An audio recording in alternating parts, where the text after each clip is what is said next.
Hey everyone, thanks for tuning in to this episode of Real Talk. Just a couple things to note before we get into today's show. If Real Talk has impacted you, we would love if you would take a minute and leave us a 5-star review wherever you get your podcasts. This is a huge help for us in promoting Real Talk to those who have never listened. And, as always, today's episode is brought to you by our official sponsor, Trivan, builders of custom trucks, trailers, and enclosure buildings tailored to your needs. Be sure to check them out at www.trivan.com. A huge thanks to them for making this conversation possible. Now on to today's episode.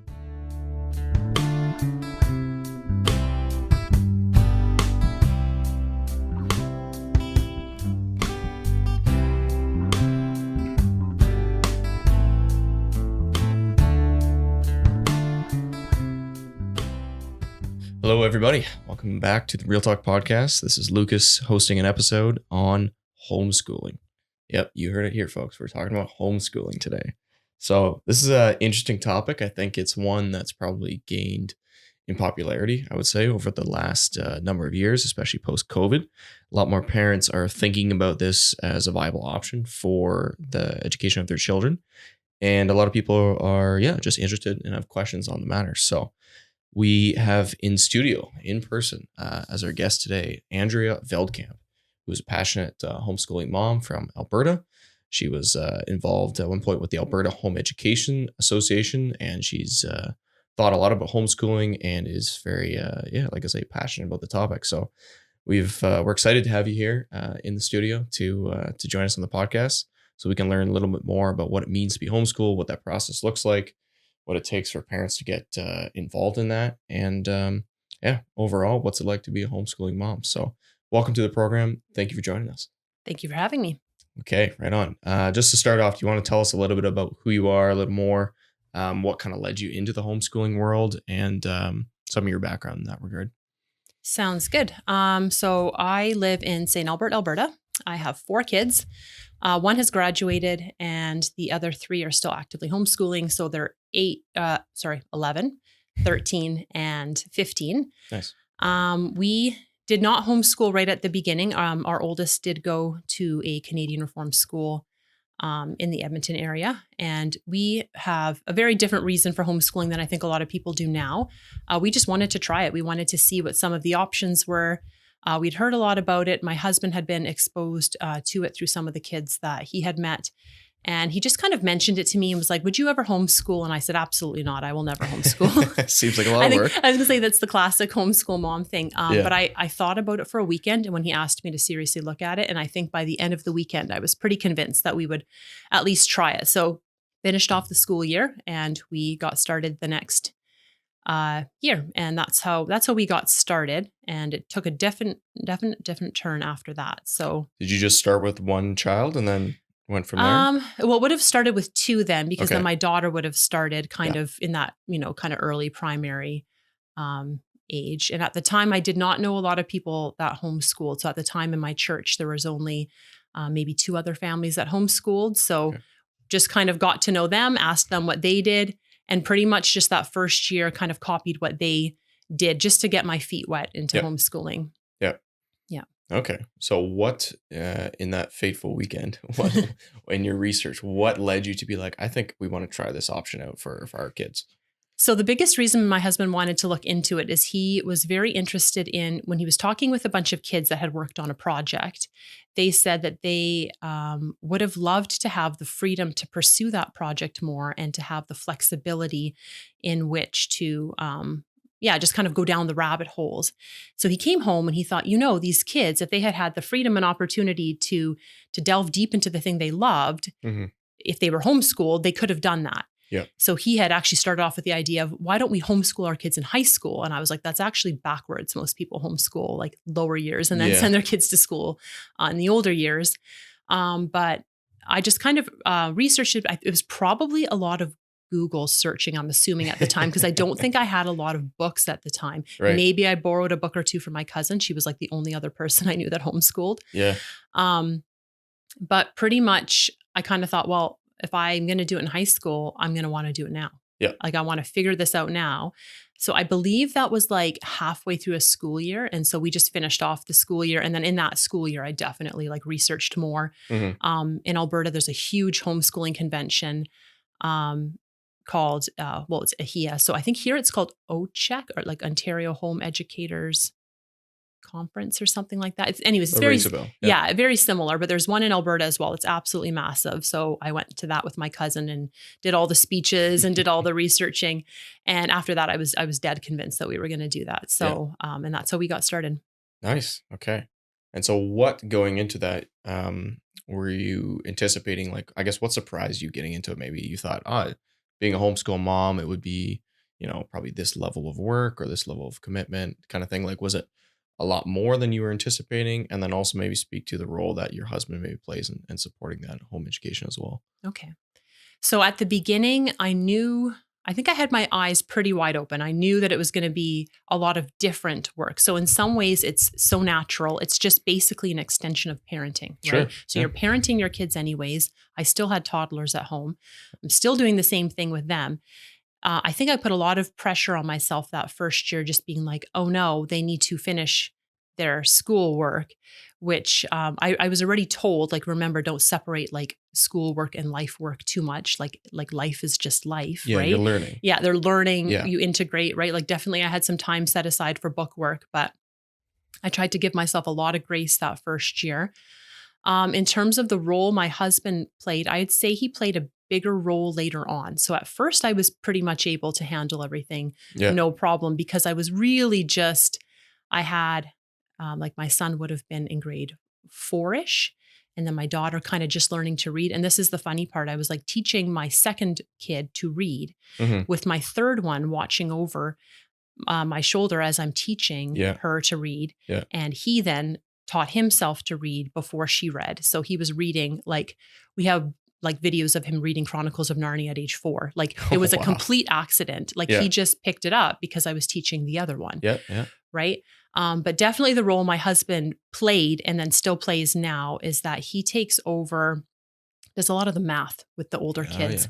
Math was not my strong point. So definitely he kind of takes control of the math. He'll teach them at night and then I just make sure that they do it during the day, Yeah. like their assignment. But the ones that are still doing math, that's kind of the role he plays. And then for a period of time when he's not in consistory, is he'll often contribute with making meals in the evenings as well, Oh, like a yeah. couple nights a week. Yep.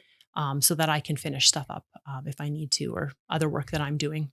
Nice. Okay. What kind of characteristics do you need as a mom if I'm just thinking about young mothers who are like, oh, maybe I would like to homeschool. Like, is it, I would imagine there's a lot of overlap with just being a mother and Yes. being patient and kind and all that kind of stuff. But Yeah. Yeah. So first of all, I would definitely say it's just an extension of parenting. Mhm. A lot of times people have said like, well, what do you need in order to be a homeschool mom? Like what kind of schooling do you need? Or they'll say to me, well, you can do it because your husband is a teacher. Like my husband's a high school Oh, teacher. got it. Okay. Yep. And I'm like, absolutely not. That is not the reason I can do it. The number one thing you need if you want to homeschool is like passion and dedication. Like, are you passionate to helping your kids follow Mhm. their dreams and what they want to do? Yep. Especially as my kids hit those junior high years, Yeah. maybe getting a little older, I literally became their, like they thought it up, I made it happen. Right. My son said to me at age 9, Mom, I think I want to learn violin. The next week we had him in violin lessons and we haven't stopped. Like that's literally why I'm in the province right now. We have string camp this week or That's coming up awesome. next week. Right. So Yep. our family got fully involved with it. My kids all play strings. Yep. And we do a ton with that. Right. So whenever my kids say something, if it's possible, obviously, and if it's in the family budget Yep. and we want to make it work, Yep. my job is to do the research to figure out how to make it happen. They think it up, I make it happen. Yeah. That's So, the beauty of it. Yeah. So just basically passion and dedication. You do not need to be brilliant. You do not even need to be highly organized. Mhm. You need to just follow within reason, obviously, your kids and what they're passionate about. Because Yep. if you can make their kids' passion come alive, then they will see the beauty of what they're doing and they'll have the passion to keep it going. So I just say basically like have the energy and the passion to follow your kids' desires and your kids' like passions.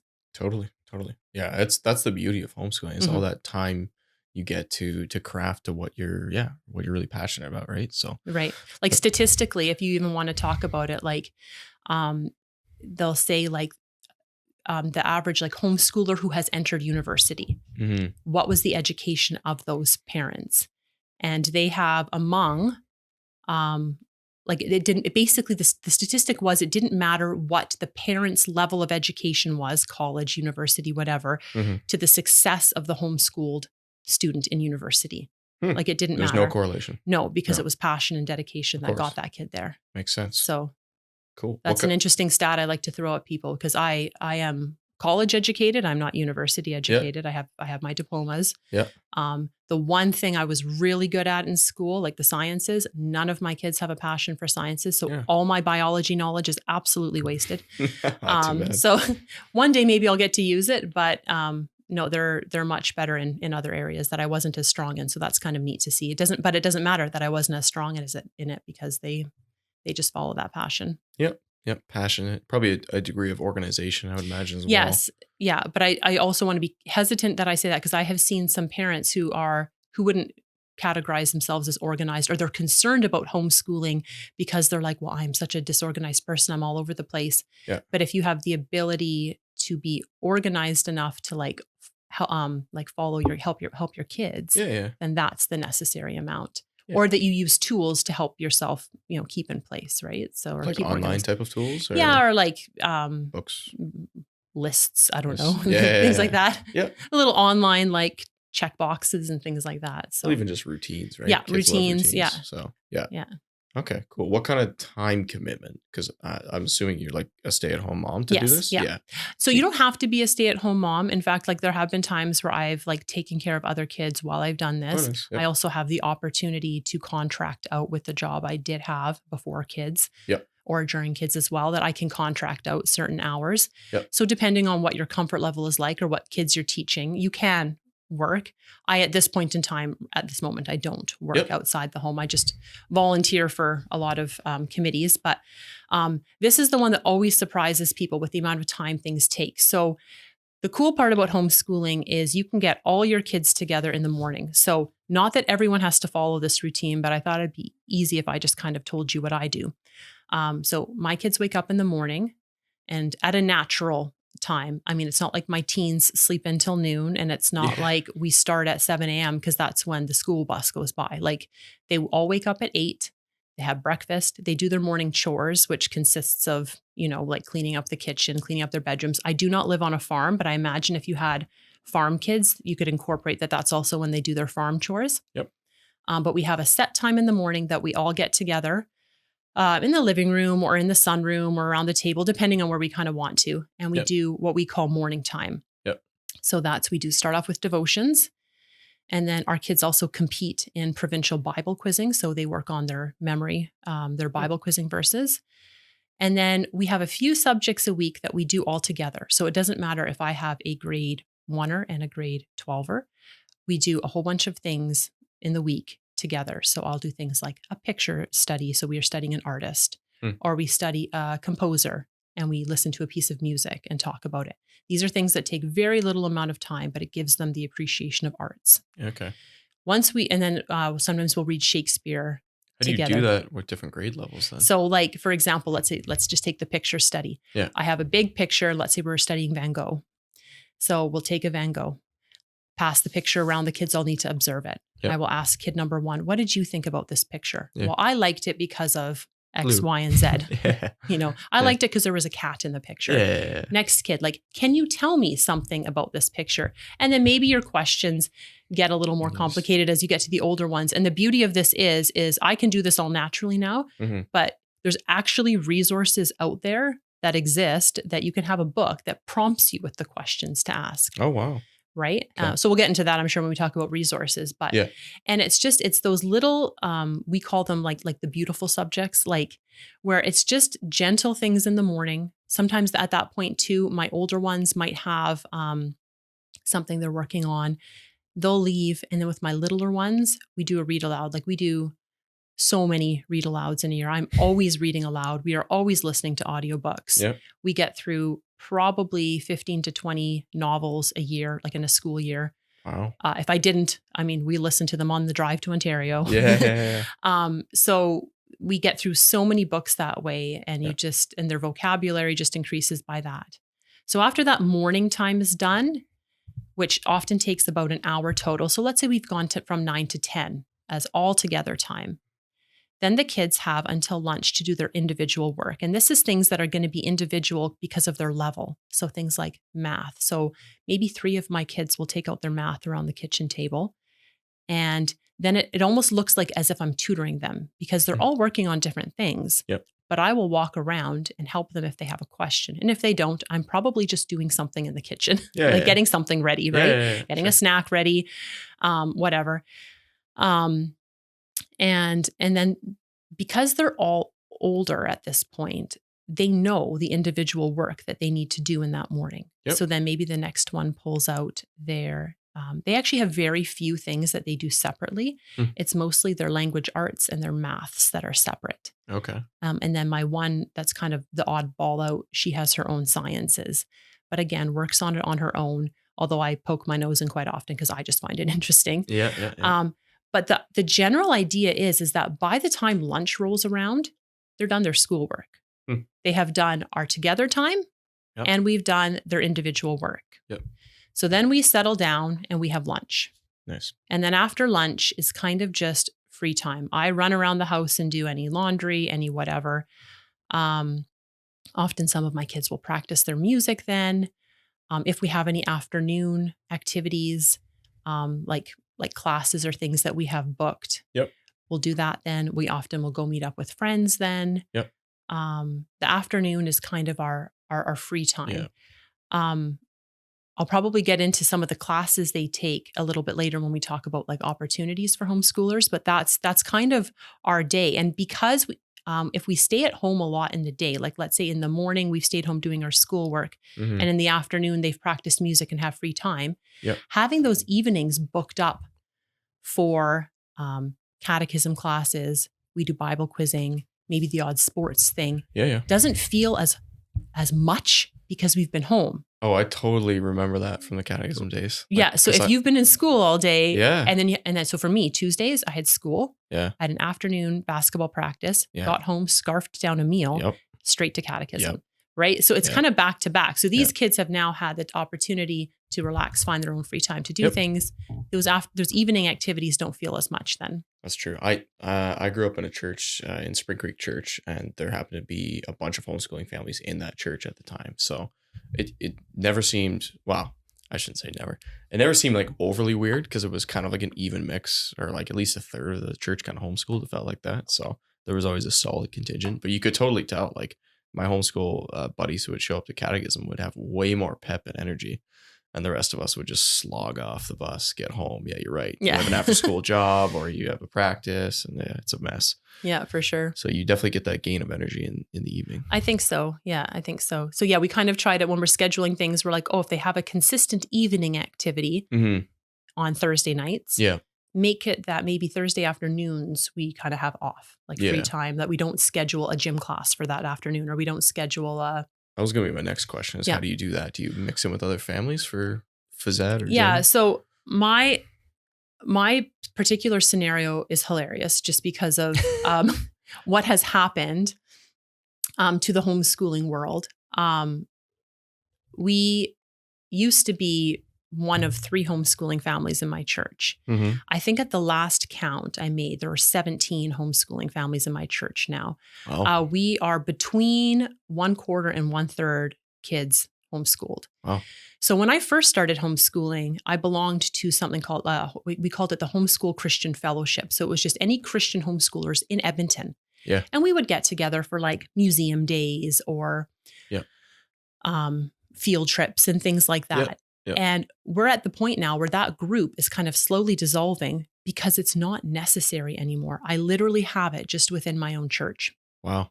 So just within my church alone, we have so many homeschooling families that there is no limit to the number of things that we can do. So we'll just get together casually.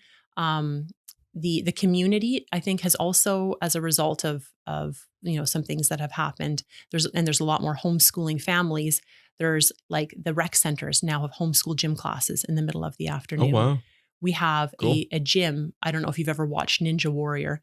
There's a ninja gym. Yeah. So my kids all did 6 weeks All of the classes obstacle courses and stuff. Yeah, right. So we have a homeschool ninja class, and then we have a homeschool archery class, and we have a homeschool That's soccer awesome. class. Right. So all of these things that maybe couldn't exist X number of years ago. Yeah. There's literally enough kids for it now. Yeah.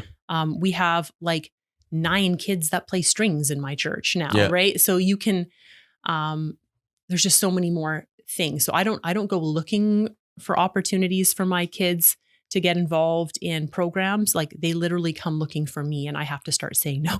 There's just so much out there that they could be doing. Wow. That's Mm-hmm. fantastic.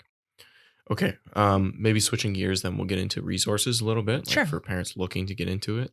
But maybe if I ask a question slightly related to that. So we talked about characteristics you would need as a mom, or even as a dad, maybe in certain cases, to homeschool your children, right? Which is a lot of overlap with just general parental characteristics, right? What would you say, because homeschooling is not going to be for everyone, obviously. Right. What would you say are some characteristics, or if people, is it mainly just a time thing? If you have to work as a mother, obviously that might be out of the question. Are there certain characteristics in people that you would say maybe you should probably not homeschool? I'm not. Yeah. Well, I always tell people, sometimes one of the comments you'll get is oh, it's so great that you homeschool. I could never homeschool because, right. And I always say, be careful when you say that, because every answer you're going to throw at me and say, I can't homeschool because of X, Y, and Z, I'm going to try to help you fix that. Because what I'm assuming from that statement is that you want to homeschool, but you don't think you can. Yeah. If you don't want to homeschool, just say you don't want to homeschool. Mm-hmm. Certainly homeschooling doesn't have to be for everyone. So if you're oh, it's so great that you homeschool, I don't really want to homeschool, I'd be good for you. Yeah. Awesome. Yeah. Good thing to know about yourself, right? Yeah. But if you actually want to homeschool and you think you're being prevented from it for whatever reason, there is typically ways around it. I know the working one is hard. We really need that second income. There's depending on your job, there's ways around that. Can you do shift work? For me, my husband's a teacher, so he has the summers off. Yep. I can contract out in the summers. Yep. He now currently makes more money than I do in the summers contracting out. So now I stay home in the summers too. Oh, there you go. Right. A lot of homeschool families that I know, they actually offer to day home, take care of other people's kids. Smart. And then if you're going to homeschool their kids, now there might be issues around that depending what province you're in. So you'd have to look into that. Oh, But you can actually homeschool other people's kids. Really? And in Alberta, you can get their funding for homeschooling their kids for them. We can talk more about that later if you want. No way. Okay. Yeah, let me write that down. But there are ways around it. It just depends on the amount that you really want to homeschool. If you really think that homeschooling is going to be the best thing for your family, I have seen single moms homeschool. I have seen single dads homeschool. Yep. I have seen everyone homeschool. So it would really just be a matter of even creative thinking, right? Maybe you homeschool at night, right? If you're working during the day and you have older kids, you homeschool at night, right? Yep. It just kind of depends how creative you want to be. Yep. But yeah, there is generally ways to do it if you want to. Cool. Yeah. Okay. Now into the resources side of things. So let's say, someone who's interested, where are they going to go to figure out, maybe let's back up further. Did you do any research into the type of education, the pedagogy, the way of teaching that when you were getting into homeschooling?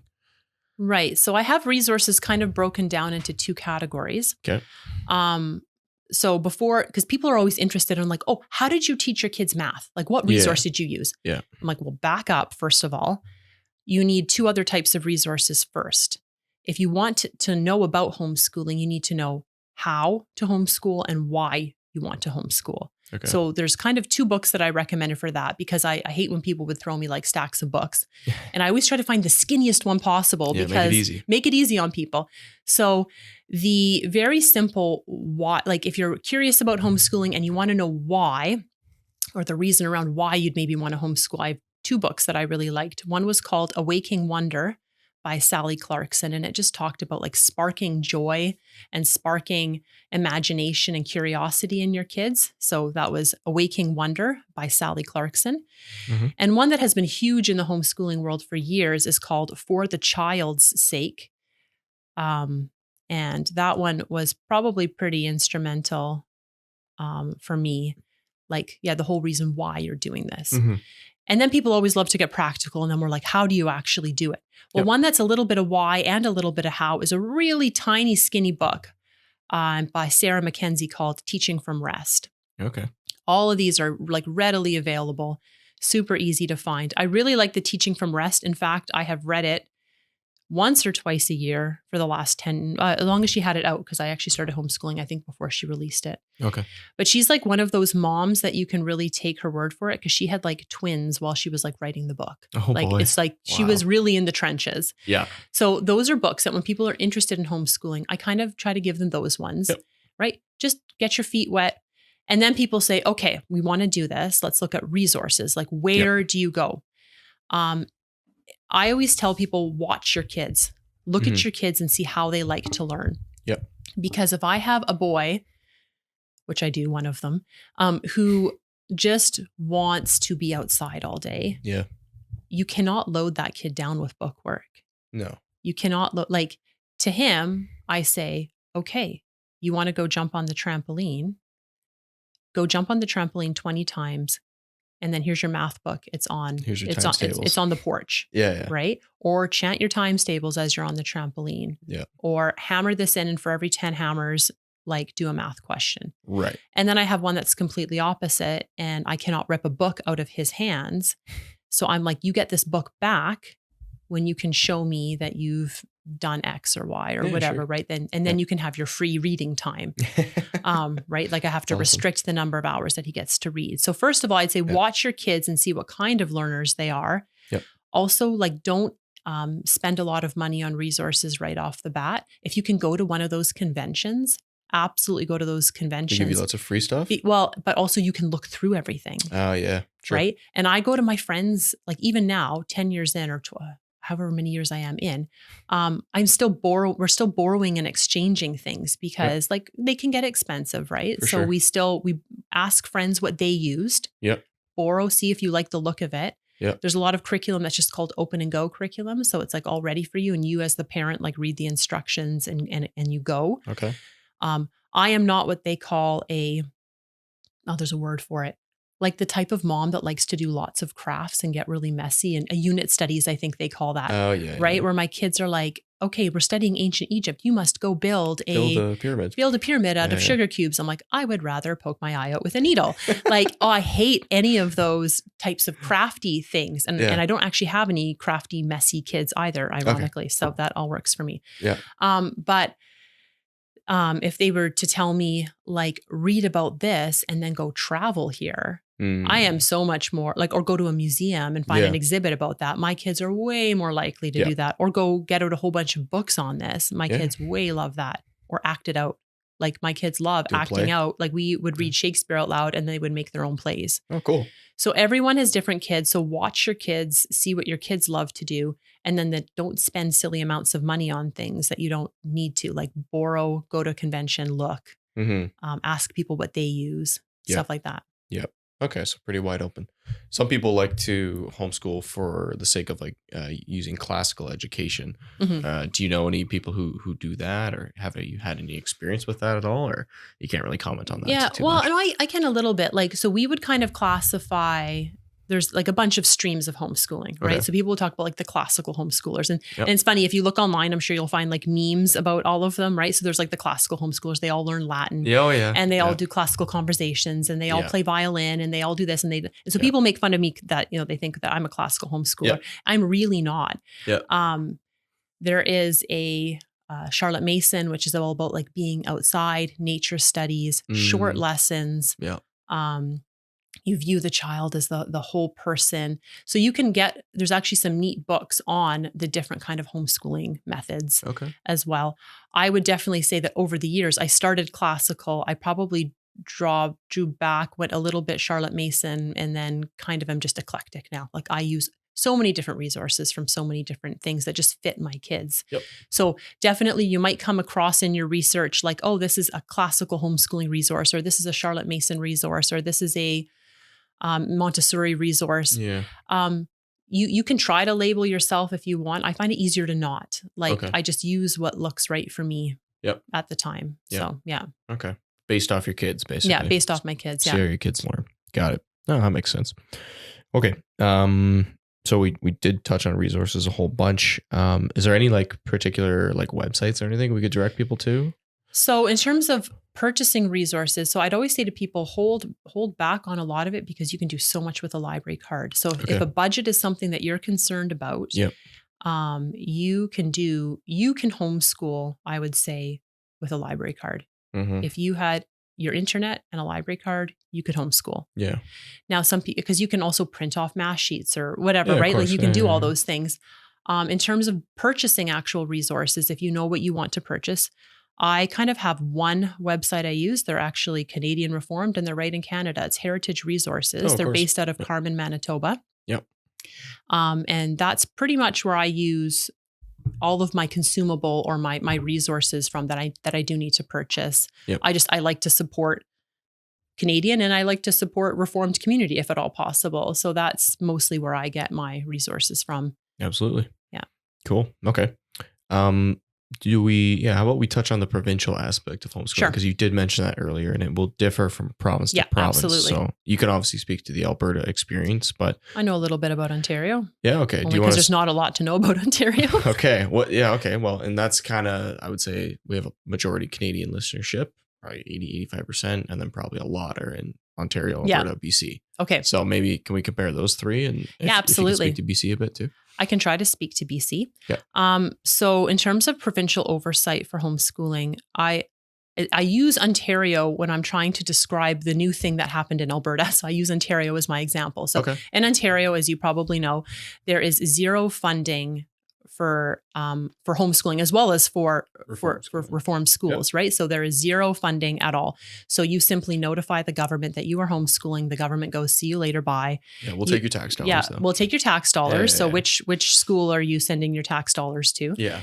And that's about it. You have no funding, which is which makes it tough for a lot of families. Mm-hmm. Alberta is very different. We have the most funding out of any place in Alberta.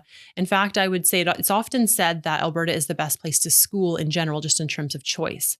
So even our reformed school, so any independent school, I think the percentage was pretty close to 70% funded, but no capital. So like any buildings that you do or anything like that, that's not covered at all. So no capital. So for homeschooling, there are two education acts in Alberta. There is the Home Education Act and there is the School Act. So if you decide that you want to homeschool, and they're going to call it homeschooling, I don't call this homeschooling because it doesn't fall under the Home Education Act. But if I decide that I want my child to be at home, but I want a school and a teacher to look after administering all of their work, marking all their work, taking care of it all, people will call that homeschooling. It's actually not. It's school at home.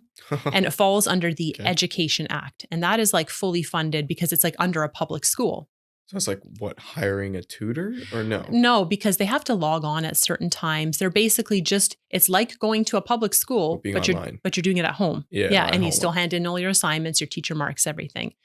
Now, what falls under the Home Education Act, you have two options. So you've decided now that you want to be in charge of your child's education. So you fall under the Home Education Act and you have two options. Notify only, no funding, which is like Ontario. You notify the government you're homeschooling. They say, see you later, bye. You get no funding. But your other option is to find a board in Alberta. There are several that offer parent-directed homeschooling. And so these schools all have a physical location and most of them have a physical school attached to it that they do have like some type of school with it, like physical students. School, but not school. Yeah. No, they have physical students, but then they have a home education wing, like administrative part of it, right? So you notify the government that you are going to be homeschooling with this school board. So now this school board is, quote, in charge of your child's education. Right. And they say in charge for the sake of government, right? So now the government will give that school board funding. And that school board can distribute funding to each of their students. Okay. So for example, I'll just use the example that we chose to use. Our family notifies with a school board called Wisdom Homeschooling. Wisdom Homeschooling gets funding dollars from the government that they can distribute to us as we submit receipts. Okay. So each of my children are entitled to $900 a year in funding. Yeah. But we have to show it with receipts that we've used it for textbooks, or we've used it for courses, or we've used it for music lessons, or whatever it is, right? Really? Okay. And we are also told that we have 2 visits a year from a facilitator from Wisdom, so a teacher from Wisdom. Now, when that used to be the only option that you did have if you wanted to homeschool, but when notification only, no funding came into play, I think it was about 2 years ago, my husband and I talked about it. We were like, do we want more autonomy? Do we want to just do notify only, no funding, more autonomy? Like, we're not going to be part of a school board. And we actually opted to keep on with the school board because we've never felt inhibited in what we wanted to do. Yeah. So the moment that because with this particular school board we're with, they are all about parents directing their children's education and knowing best. Our facilitator has become more of a friend. Yeah. He comes over, his whole family will come over, we'll have dinner together. Nice. Right. So as soon as we feel inhibited, then we will probably draw out and do notification only, no funding. But as it currently stands, we don't feel inhibited at all. Yeah. So children there are entitled to, like $900 a year in funding. BC, I had a little bit of a harder time doing the research on. The impression that I did get is that it was mostly under teacher directed. But I don't want to speak too much on BC because I received, I did ask someone that I know there for some information. And then I also did research online and it seemed to clash. So I don't want to speak too much on the provincial oversight of homeschooling in BC, just because I don't want to get anything wrong. Fair enough. But yeah, it's safe to say it's very different from province to province on homeschooling. So yeah. Okay, interesting. So notify only in both Alberta and Ontario, no funding. Yeah. Are options. And then also with the board in Alberta. Also with the board in Alberta. Yeah. Okay. Yeah. Cool. Okay. So there's kind of your options there. Yeah. And did the notify, so it's kind of interesting the way that developed, I guess. What was the push for the notify only in the last 2 years? That's a very good question. Yeah. We had an NDP government in for a while. Oh, I heard about that. Yes. My business partner does live out there and podcast host. So yes. Okay. Yes. I'd say that's part of it, but also just looking forward to what's coming. Yeah. I think that, so again, that might be something that we end up opting for at some point. Yeah. If they try to really push things down. Yeah. So far it's been great, but who knows? Yeah. No, that's great to have that option. Our current Minister of Education in Alberta is excellent and is very committed to keeping up the funding for all the school choice. I was recently at a Cardis event in which he spoke and addressed that specific thing with all the charter schools, all the independent schools, the different religious schools. He's very in favor of that. So I'm assuming as long as we can keep our current government in place, we stand a pretty good chance of keeping the options open in Alberta. Nice. Okay, good. You mentioned earlier, so you've this group of homeschoolers really has grown up in your church over time. Right now, it's become a lot more popular. So, but originally you were part of a broader Christian group involved in homeschooling. What's been your experience over the years in terms of, do you find homeschoolers tend to clump together based on denomination, or or maybe it's just more dependent on the locality and who's all around? Is there a real difference in how, say, someone from a Pentecostal or a Baptist background educates versus a Reformed, or you think it's very much just family to family?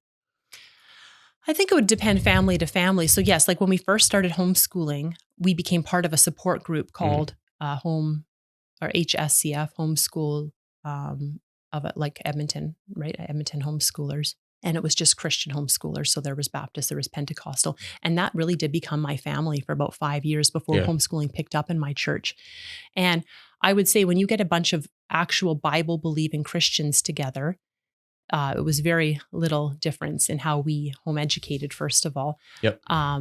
They put a lot more focus on living and doing everything day to day according to the Bible, like integrating everything and integrating the Bible into everything that they taught, which really helped to teach me that as well. Yep. It was also that group of people that introduced me into Bible quizzing. So it's a competitive Bible memory program, and my kids now compete in that. We've started a team in our church in St. Albert, and we compete all around the province and the country if the kids rank high enough. Okay, can we drill into that for a second? Because you mentioned that off the top. I was like, what is this? I've never heard of that. Oh, really? So there's like I know there is a group in Ontario, but I believe there's actually two groups in Ontario, one that competes on the ESV and one that competes in the league that our kids are in. Who puts this on?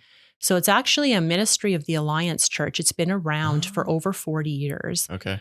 But basically, you know what, and I could talk about it for a very long time. You'd probably need a separate podcast on notes. it. Yeah. Okay. But basically it's a competitive Bible memory program. And so our church is our team and we compete. Let's say, for example, like our district is just the province of Alberta. Okay. So over the school year, we compete in 4 different meets. Yep. It's pretty intense competition. And at the end of those 4 meets, the top 25 ranking kids in the whole province compete against the western half of Canada and the US. And then a team is selected from that to go compete in internationals, which is this week in Ohio. Wow. So yeah, it's a pretty, and we would have never gotten into that if we had not started homeschooling. Yeah, I've never heard of that. Because we originally joined a Pentecostal church's team because that's where our homeschooling friends were from. Right. And then when we got enough homeschooled kids from my church, we had 4 families and we thought we have enough to start a team in our own church. And we weren't really sure how it would go trying to put an alliance ministry program in a Canadian Reformed church. But because you're just with a bunch of Bible believing other people, it was not a problem. It's not like there was ever competition on Sundays, right? And there was no like, it was, you're basically spending an entire weekend listening to God's word being quoted. Like it's like the best place ever. How long, like how much are they memorizing? Well, this past year, and you can actually decide what club you want to be in. But like, for example, I think the biggest book is John. So my son competed on 769 verses, knowing them inside out and backwards, being able to quote anything that he was asked to quote, key phrases, unique words, anything like that. And he did actually manage to get into the top 25 that year and competed in Great West. And wow. Yeah, no, it's pretty incredible. These kids have So, and in that group itself, like when you're at a Bible quizzing meet in all of Alberta, we did out of curiosity one time kind of do a demographics and we're like, okay, how many kids are homeschooled? How many kids are private schooled? How many kids go to public school? And it was about a 60% homeschooled, 20% public school, 20% private school. So I think it's not like it is just exclusively a homeschooled thing. I think it just homeschool kids, it kind of lends. They know about it. Yeah. Yeah. It lends itself to that because you just have that much more time to memorize. Like my daughter now currently studies like a half an hour in the morning, half an hour at noon, half an hour at night. Right. Sometimes you don't have the time to do that. Yeah. So. Wow. That's incredible. Yeah. It's a pretty cool program. And I know it is here in Ontario. You just have to look for it. Because it's the Central District is in Ontario. Yeah. I think. Yeah. CMD, I think is in Ontario. Cool. Well, that was just a fun little rabbit hole. Yeah, that's a fun rabbit hole, but it's a fun rabbit hole to go down if you're looking for a very worthwhile activity for your kids. Yep. Okay, cool. Did you see many Catholics in the homeschooling group, or was it pretty much all just like they almost have their own group because they even have their own convention. That being said, Wisdom, the school board I'm with, is almost exclusively Catholic. Like it's out of a Catholic institute. Yep. Not that it makes a real difference in anything that we do. No. But we definitely don't have a lot of I guess as much interaction with that, I guess. Yeah. Yeah. Would you have any interaction with people who homeschool who aren't particularly Christian or not really? Yeah, like I guess depending, like so my kids were in a gym class, let's say at the local rec center, or if they're on a soccer team in the local rec center. That's maybe when they would come into contact with that. Same as like a school kid though. Same as a school kid, yeah. Yeah. Okay. Cool. No, I just thought I'd ask that. Okay, so broadly, I guess you mentioned obviously you've seen a great growth in homeschooling in your church, right? did that kind of spike during COVID and stick around? Has it Yeah. been kind of a spike and then it come down again? Or has it been pretty consistent? People get into it and they're like, we like this. Yeah, Let's keep it. pretty consistent. I'd say the majority of people who started homeschooling in, let's say my church in particular, or even like I'm in an area that has 4 Canadian Reformed churches. Yeah. There was a massive spike in homeschooling during COVID. Yep. And very few went back. And now we still have some trickling in. Like they've Really? gone back to school after COVID. Yeah. And then They're some like, even they're still doing like half. Like maybe some of their kids stayed in school, some they're homeschooling. Okay. But it is continuing to grow. The massive spike in growth after COVID, that spike is done, but it's still slow growth for sure. Cool.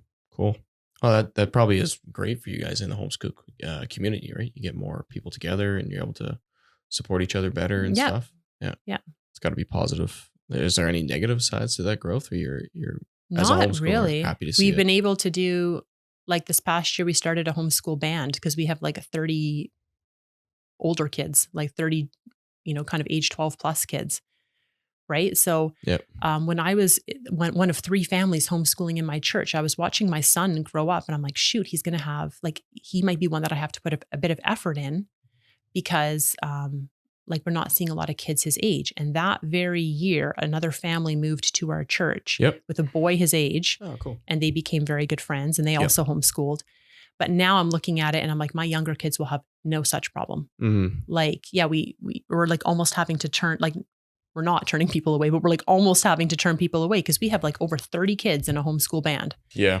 Right. There's just a massive, and this is in Alberta. I understand that in, the Niagara area of Ontario, there's a lot more people, but yeah, they don't have that problem.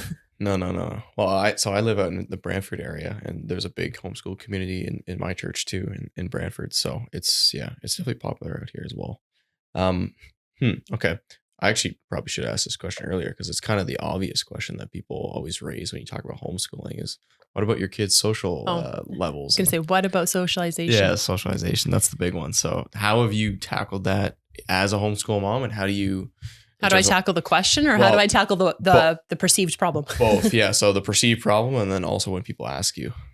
Well, when people ask me, I usually go the whole like Ryan Gosling method, and I say we socialize our dogs, not our children. But if people are, I always answer questions seriously if people ask me the question seriously. If they're a legit concern. Yeah, because if they're asking me from like a what are you doing? You're then crazy. I usually answer kind of with tongue in cheek, kind of a funny response.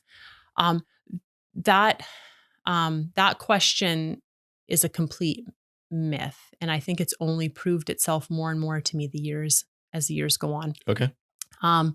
So you may think that it's socialization when you have, let's say in a classroom, and I'm not dismissing the classroom. Like I'm not saying the classroom is a negative thing, but I'm just saying that we're so quick to be like, oh, my kid is being socialized because they're in a classroom of 20 kids. Yep. Their same age. So therefore they are seeing other people.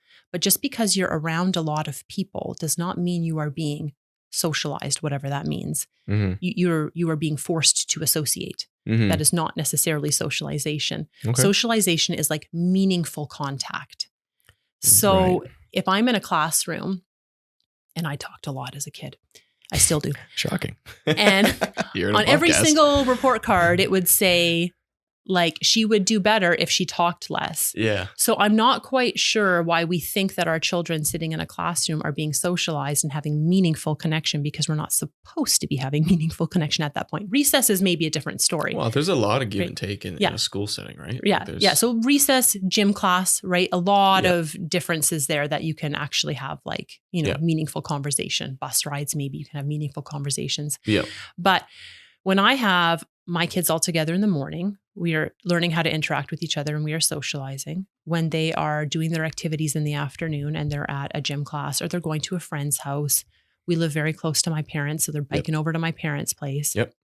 Neighborhood kids come home from school. They're hanging out with the neighborhood kids. Then they go to catechism, or they go to Bible quizzing, or they go to whatever else then they have group music lessons. Sure. Like, there's ample opportunity.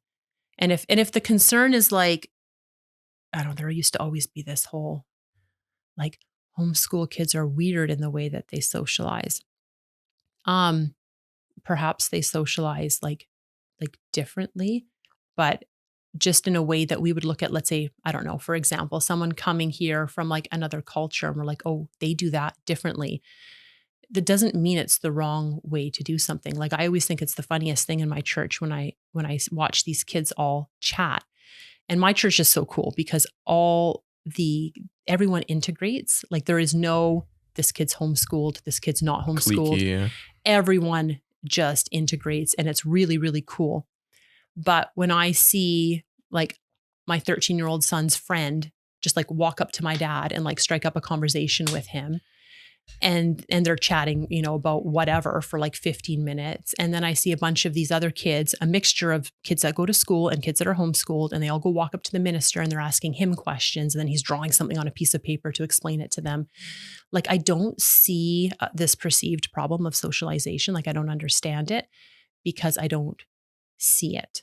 Mm-hmm. And if maybe my kids are quirky, maybe you can blame me because they're with me the longest. And they're with me the most. So either way, my kids were going to be different because they hang out with me the majority of the time. And that's fine. Like I'm fine with that. So yeah, I think the real beauty, like I can appreciate both school and homeschool. I'm here for both of it, but I think the real beauty of the homeschool method is that independence that your kids can have, right? And that ability, like you mentioned, they're interacting with their siblings obviously of different ages, right?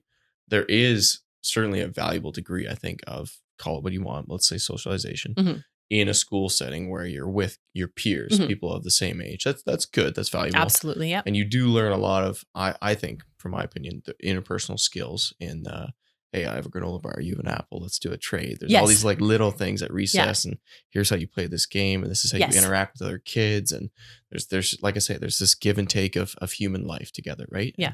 I think there are valuable skills, but as you said, there's plenty of opportunity outside just the home for homeschoolers to get that interaction too. And they get that interaction across different age groups. Because in my experience, knowing a lot of different homeschoolers, they're a lot more comfortable talking to adults for one, or just even people outside their comfort zone. Whereas on the whole, typically in general, school kids are a lot more like, well, I just talk to people my age and, this is the kind of, it's a lot more sequestered that way, right? So, if I would think of a lot of like my kids, would they hang out with who they currently hang out with if they weren't homeschooled? So like my daughter's best friend would be 2 grades younger than her in school. My one son's good buddy that he hangs out with would be 2 grades older. Yeah. My oldest, we joke around. He's in an old man book club where they like smoke pipes and talk about old books. And but that's cool. I know it's cool, but he's like just 18. Yeah. And he's hanging out with, anywhere from like 20 to 50-year-olds, right?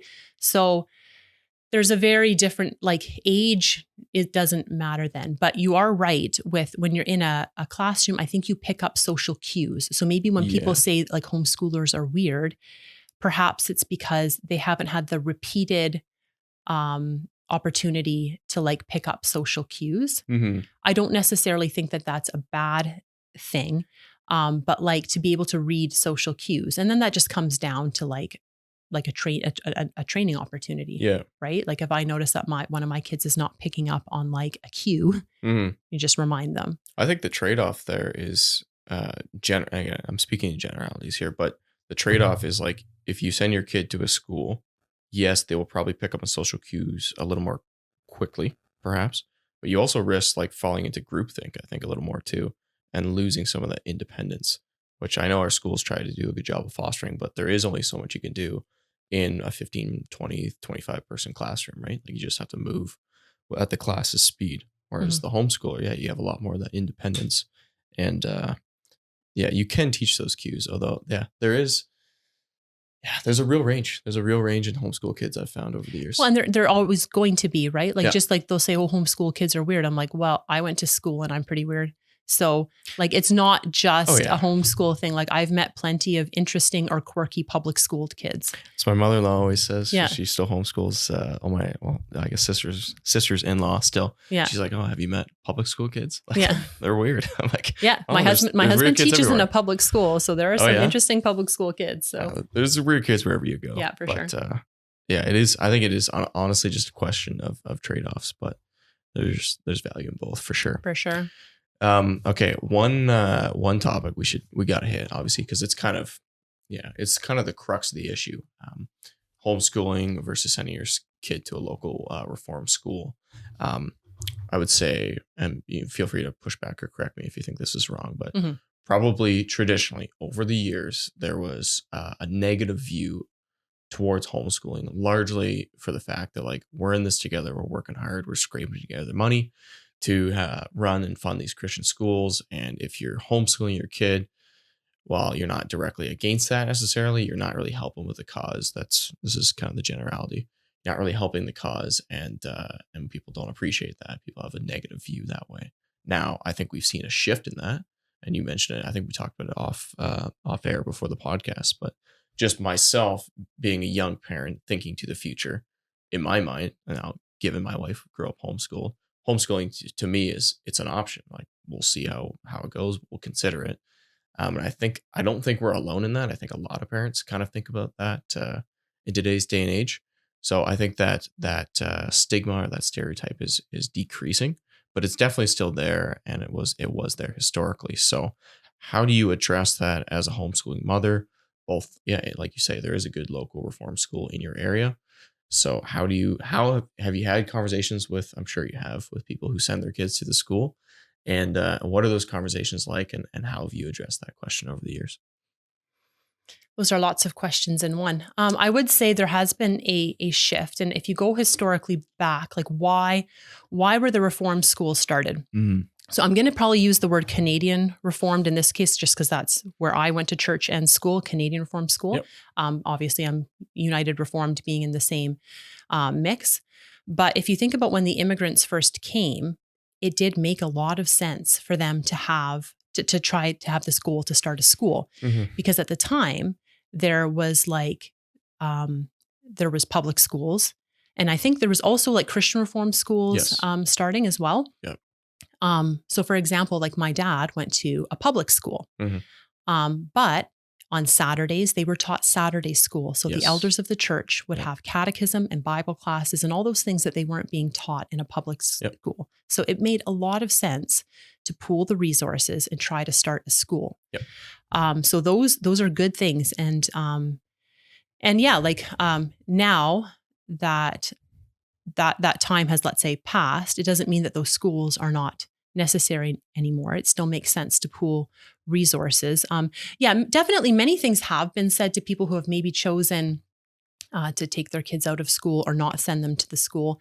And depending on, I think, the circumstances surrounding why they're taking the kids, I think every area would almost be different. Usually my response to that, so I've had a very wide range of responses. I think now, even like post-COVID, you're now getting a different response than 10 years ago when there was no good reason for me to take my kids out of the school.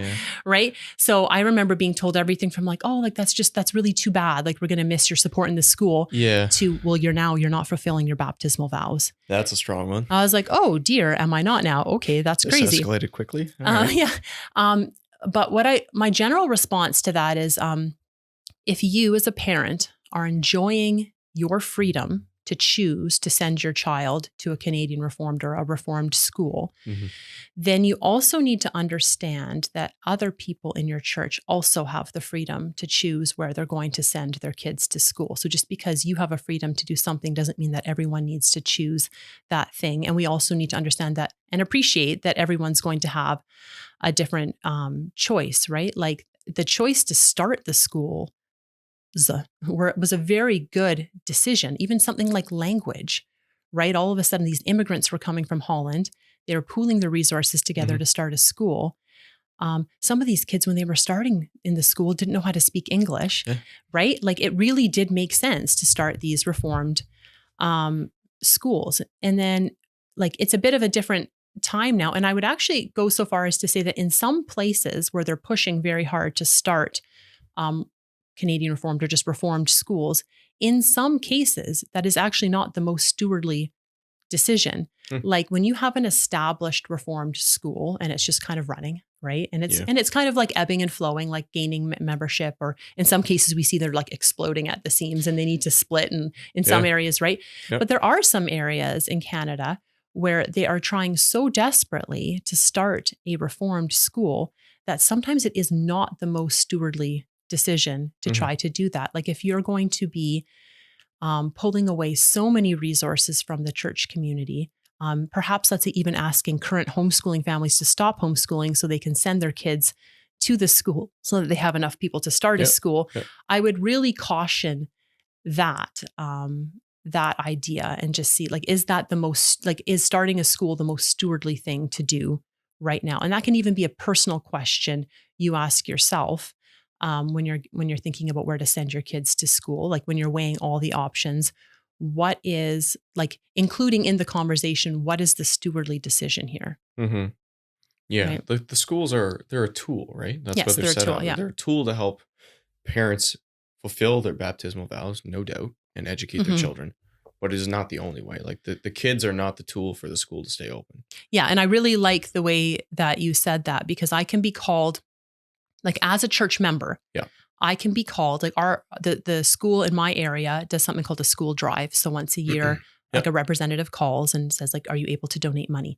So I can be called upon as a church member to donate money to the school if I'm able, Yeah, to become totally. a school society member if I would like to, maybe to perhaps, like, I have volunteered on, like, coaching for them before, Yeah. um, like volunteering for them. Those are all things that I absolutely have no problem doing, because it's just something in my community. Yeah.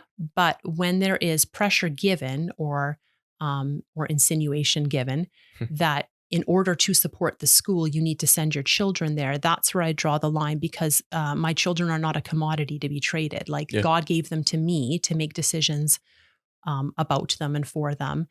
And they're not something that I'm willing to use in that negotiation. Mhm. Like, ask me for prayer, Yeah. ask me for money, ask me for volunteer hours, Yep. but do not ask me for my children. Yeah. So I really like the way you said that.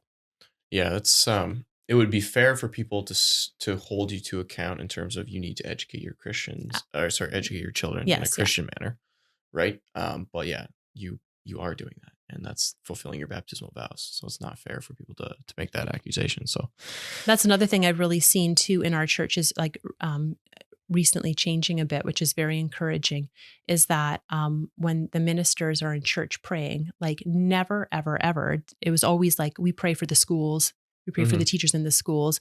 And it was never, ever prayed for. Yep. And then our church was vacant at this point in time. But I remember the very first time I was reading our church bulletin, and the elder that had written the church bulletin that week, it was like right before school was starting. And he's saying, we pray for the schools as they begin again. And we pray for all of the students that are being educated, whether in the reformed schools or at home. Mhm. And I was so excited to read that I cut out that bulletin announcement and I put it on my fridge, because I'm like, no one has ever said that before. Yeah. And now it's like commonplace. We had like an older retired minister, my last service at home, and he even prayed, like, for the students that are educated at home. Yep. I think it's just a lot more common. We have our current minister Yep. does homeschool his kids. Oh, nice. So I think he puts a lot of pressure and focus on praying for reformed education too, just so like for the schools and stuff too, because that's something that like he feels pretty passionate about too, I think. Right. But just it's prayed much more open, not just like for the reformed schools or for this specific school. Reformed It's education. like reformed education. That's all of it. Right. So yeah. No, that's good. It's good to see that developing. If I think back to, again, growing up, so I grew up in across the country. My dad is a pastor, so I have lived in a few places. But Okay. my primary years, I would say I grew up in Vineland in the Niagara region. Okay. So again, Spring Creek Church, we had a whole bunch of homeschoolers. That was actually pretty common practice growing up, for we did pray for them. But that's because I think we had that critical mass. So it's just like, as more and more people get into it, it becomes more and more normal, right? So that is good to see. Do you see, and you could avoid this question if you wanted to, but do you see it as like a healthy alternative, or like introducing some level of healthy competition to keep the schools, I don't know if on their toes is the right way to say it. Like, I'm not trying to pitch it as like adversarial. I'm just No. trying to say like both can build each other up to say like, oh, homeschools are doing this. This is kind of a neat program. Could we incorporate that over here? And then vice versa. Like the school's able to do this. Could we get a bunch of homeschool families together and offer this or something like that? I would say that it's a healthy option because it's a biblical one. Okay. So I don't think anywhere that anyone could obviously not prove to me that homeschooling is not a biblical option. So Yep. it is a healthy option because it's a biblical one. In terms of, I wouldn't view it as more of a competition. I would view it as like an option, right? That you have options as to how you want to educate your kid. And one thing I wish people would realize is that it does not matter how you educate your kids. You're still responsible for it. So a lot of people will be like, oh, well, you're going to homeschool your kids, therefore you're responsible for their education. I'm going to send my kids to this Canadian Reform School, and the teachers are responsible for their education. And I'm like, no, you're still responsible for your child's education. You still need to hold the school accountable, be on top of it as a parent. You're still responsible for their education. So in terms of integration, there is actually a lot of things that you are restricted just from the liability point of the school. So I know before I've had people say like, oh, but it would be so great if like we could homeschool, but let's say we could be part of the local Canadian Reform Schools band. Sure. That's something I've tried to steer away from a little bit, because the school is doing what the school does best, right? The school knows how to run a school. Okay. The homeschool does not know how to run homeschool. Just like homeschoolers are so like, we don't know how things need to always run within a school. So for example, let's say like, we're like, oh, hey, local Canadian Reform School, could we join you on your field trips? Yeah. Well, that's a huge liability issue. You can't all of a sudden have 20 extra homeschool kids jumping on a bus. Fair enough. With so I understand that it's a headache for the reform schools if we all of a sudden try to integrate all these homeschoolers in.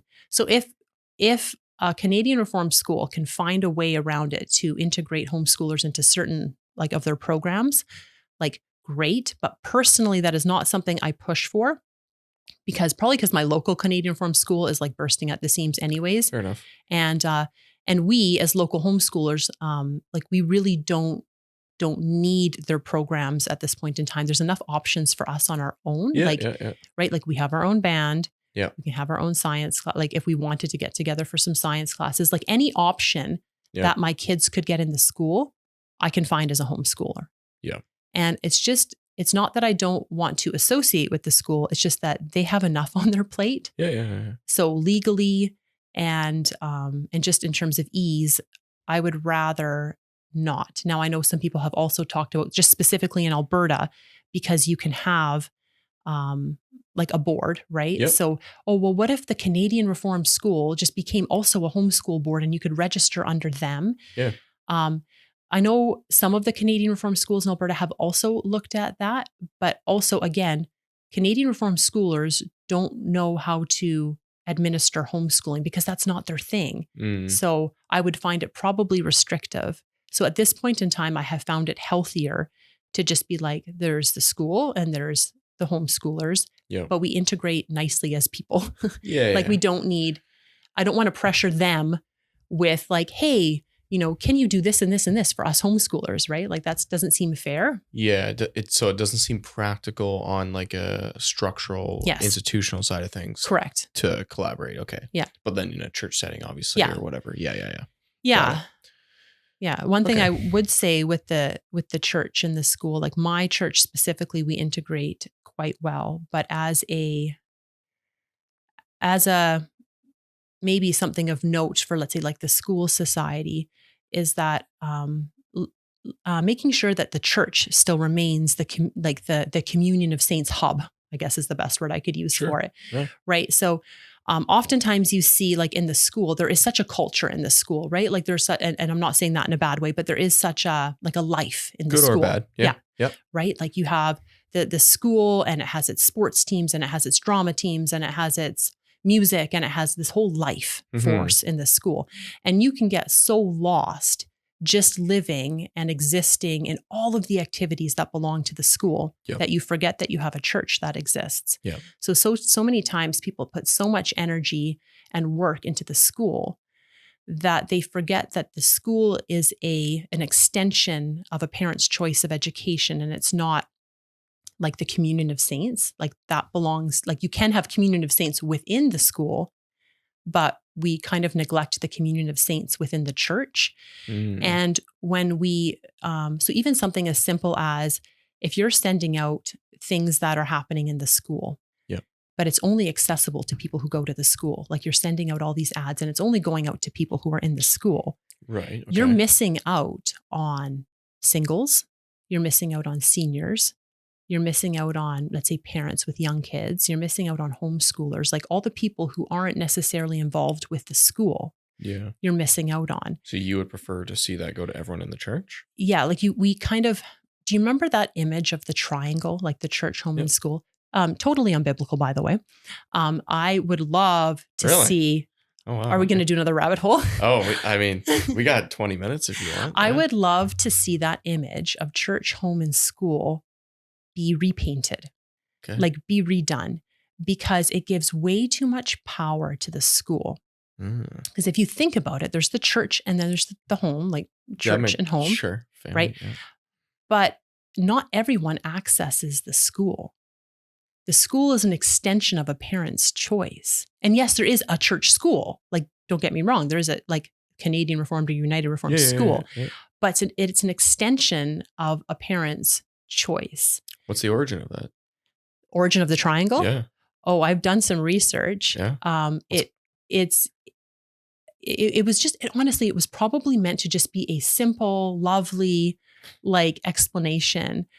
But I would love to see that triangle perhaps disappear. And honestly, I never thought about it. So yeah, interesting. Yeah, I just find, and actually there was a Reform Perspective article on it many, many years ago. Oh, John Dexter's probably slamming his car door right now listening to this. He probably wrote it or something. No, he didn't actually. I know who wrote it. No, a principal of a Canadian Reform school wrote it. Okay. That if we say, I believe it was called Church, Home, and School, the Two-Legged Stool. Why does that ring a bell now? Okay. And it basically just talks about how like we need to be careful. Yep. Giving too much power to this, to the school. Yeah. Too much credence to it. Yep. Okay. But yeah, no, it was, I remember reading that and thinking that was a good article, but it's not that I don't think schools are valuable. They absolutely are. I just mean that when we view it as like on equal terms as like the family, the church, and the school, you can give way too much power to the school because not everyone in the home and in the church uses a school. Yep. That's a fair point. Honestly, I never really thought about that. Okay. Do you think homeschooling is going to keep growing? Do you see that trend continuing? Just curious. Depends how inflation goes. No, I'm kidding. I would see that it's going to plateau. Like I think there was a massive spike with COVID, but I don't think we're going to see that like it will continue to grow. I think mostly because you're now getting into the second generation homeschoolers, the third generation. Like it will grow, but I think at a slower pace. I don't think we're going to see that jump.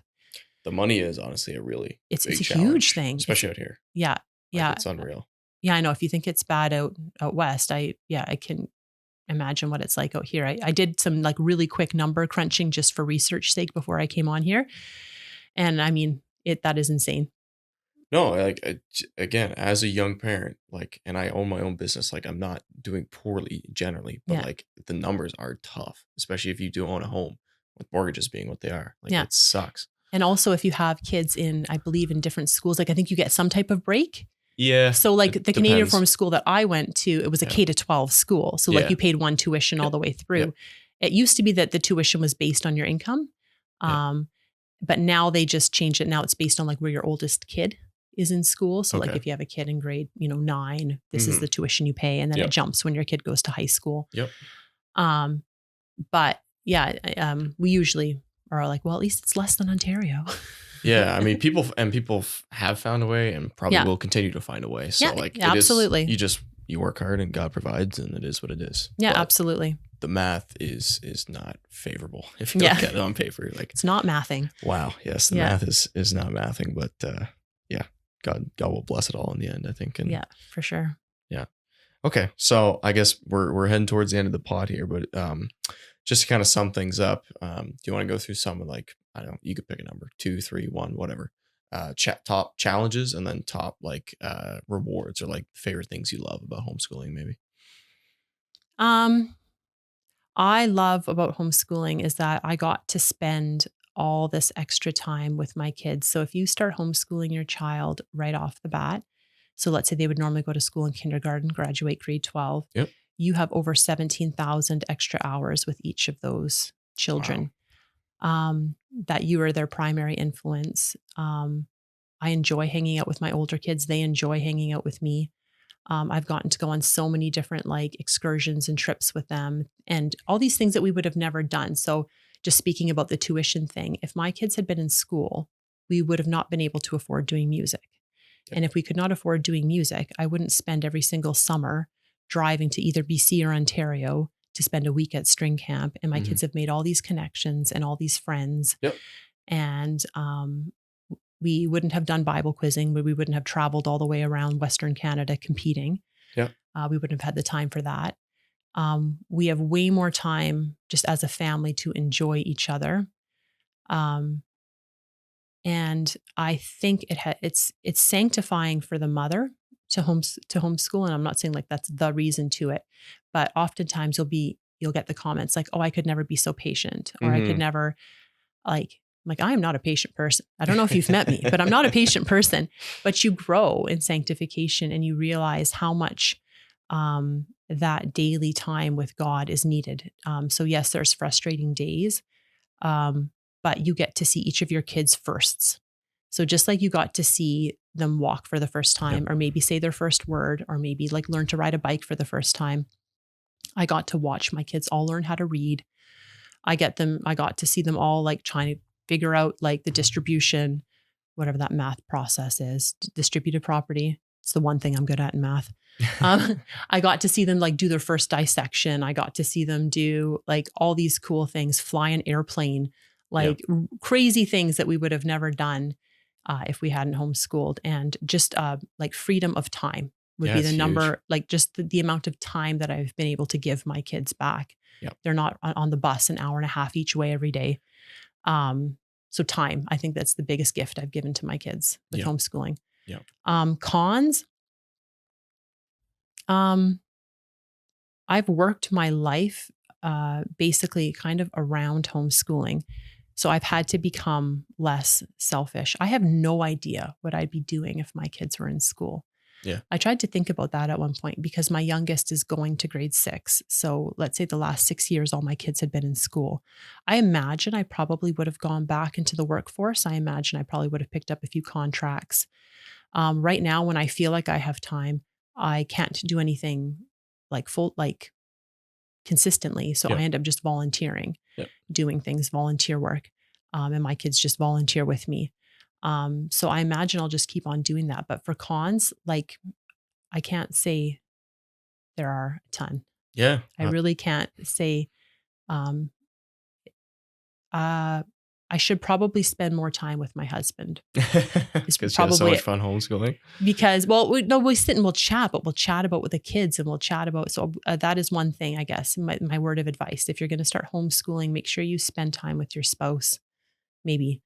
Is there a challenge like turning it off maybe? Because you're kind of always the teacher. Well, and the problem is he's also a teacher. Yeah. So we're always talking like how to make things better, how to do things better.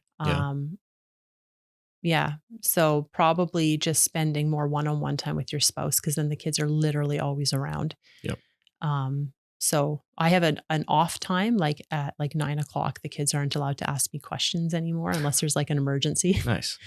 Because like I just need that, like, okay, I just need to like do my own thing, read a book or turn my brain off. Right. But I can't think of too many cons. I tried to think of some, but. No, I mean, we talked about the socialization thing, but that's the time is huge. Like I was jealous of, especially in high school, of the homeschool kids who would do their work in the morning. Yeah. And then their like their schoolwork rather. And then they'd be working a job the rest of the day. Yes, that's the other cool thing. That's like, man, I think that's great for your kids' development, like to get into the working world a bit sooner. And especially for anybody who like doesn't have post-secondary plans. Like that's perfect. Yeah. Well, my son had the opportunity to, and this maybe goes back to being your kids' like your job is to follow their passions. Mm-hmm. I had just mentioned to my oldest one day, I was like, you could go be a page in the legislature. It's a program for kids. And anyways, you had to prove that like, you had to get like letters signed from your school that you were allowed to take this much time off of school. So of course that I had to get my facilitator to help me with. You have to speak French in Alberta to do that? No, you do not have to speak French in Alberta to do that. Classic Alberta. Yeah. Nice. So he was a page in his first year and then lead page the next year. And this past year he was head page and now he has to retire from the program. But he did all 3 years and was given job opportunities to move straight into legislative work. Wow. And then in his last year, while he was supposed to be in post-secondary, he was doing post-secondary, but online so that he could work full time. So these are kids that are being able to juggle post-secondary while getting potentially, I mean, it's not confirmed yet, but potentially like career level jobs just through who you know, right? Totally. And then next year, my daughter starts in the chamber as well. So nice. They're just all going to work through. We'll see what they do. But yeah, it's just different opportunities, I think, for some of these kids that you maybe don't get if you are in a school, but it's worked really, really well for us so far. That's awesome. Any last like final words, or anything that we missed that you want to touch on, or I'll just open floor, anything, resources to plug? We can always throw it in the show notes after, but okay. Yeah. I'd probably have a challenge for the schools because I loved like the school that I went to. I do still hold it dear to my heart. I had good school years, but I know a lot of people that I know that maybe didn't, but I still definitely try to promote the Canadian Reformed schools, but I do have a challenge for them. Okay. I've talked with several administrators in the Canadian Reformed schools, and I've kind of asked them, like, why don't you use Christian resources? And usually the answer that I'm getting is that, well, we have to fulfill provincial outcomes. So like in Alberta, when you're done, your grade 12, they call it 30 in grade 12. So like your math 30, your English 30, your social studies 30, that's the grade 12 level. Okay.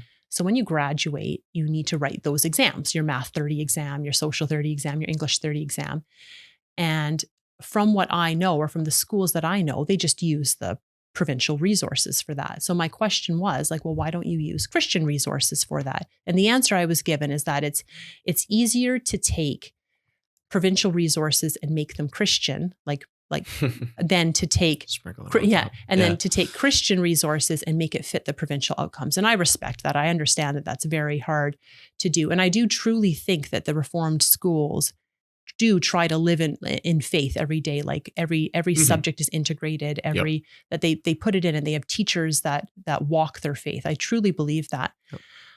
But my challenge would be that where it's possible that they are looking into using Christian resources, because I think it affects students maybe more than we know, right? When you have students graduating and they're like, oh, wait, was the Cretaceous period like an actual thing? Or like, is that from our textbook? Oh, I can't remember if that's like a, I don't know, some type of creation versus evolution thing. Like because they're just reading it and they know what they're supposed to believe, but because the resources they've been using haven't been Christian, I would be a little bit concerned about that. So where possible, use Christian resources. And lastly, I would caution, and this goes for anyone, homeschoolers or Christian schools, is the caution to turn anything into idolatry. And that can go for all of us. But I see a number of our schools are such good schools, and they're good at so many things that I think sometimes they're possibly forgetting like why the schools started, okay. Right? Like the Reformed schools started to educate children in the Reformed faith. Yeah. And by God's grace have gotten very good at other things, right? So, but when the focus is on all of these extra things that the school offers, and those extra things also come with an expense, that I sometimes am concerned that there's so much of a focus on these extra things that the original plot line is perhaps lost, and it could make it unaffordable, right? So if we have these schools with all of these tons of options, if we stripped away some of those options, perhaps it could make it more of an affordable option for some that would love to use the school. But because the school has so many options and so many extracurricular activities and an amazing science lab and like the highest sports teams, like it could make it unattainable. So I wish all methods of education that parents would choose for their children would become attainable, whether you wanted to homeschool them or whether you wanted to send them to a reform school, that it would be attainable. Yeah, don't lose the focus on at the end of the day, it's about educating your kids in their faith, throughout all subjects, right? Mhm. Yeah. Okay, cool. Well, that was great. Thank you for coming on, Yeah, no worries. taking the time and doing this in person. Much Yeah, in better than person. online. And I think that's it. That's all. So thank you everyone for listening. Education usually is a spicy topic, so I would imagine we'll get a couple emails in, and that's great. We can always cover that in the next Real Talk Roundup. So feel free to send it in to reformedrealtalk@gmail.com. And until then, have a great day. Keep having real talk, and we'll catch you next time.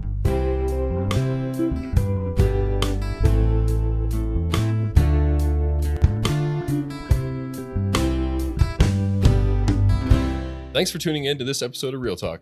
In partnership with Reform Perspective, this show is created and produced by Tyler Vanderwood, Lucas Holtvloer, and Mariah Tamiga.